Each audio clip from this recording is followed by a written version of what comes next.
Hello everyone. இன்னைக்கு homemade stickers எப்படி செய்யலான்னு பார்க்கலாம். நான் இங்கே ஒரு பெரிய செலோ டேப் எடுத்திருக்கேன். அதை ஒரு ஷீட்டுக்கு மேலே க்ளூ இருக்கிற சைடு மேலே வர மாதிரி வச்சுட்டு அதை ஸ்டிக் பண்ணிடணும்.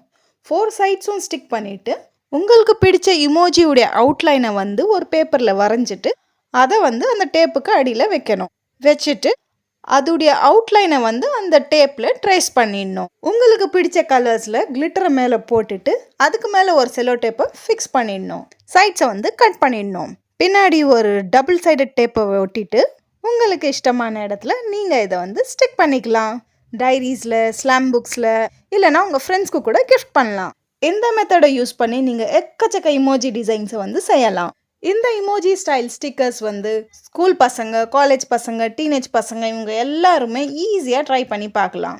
இந்த வீடியோ பிடிச்சிருந்தா இந்த வீடியோக்கு ஒரு லைக் கொடுத்துட்டு இந்த வீடியோவை உங்கள் ஃப்ரெண்ட்ஸ்க்கும் ஷேர் பண்ணுங்கள்.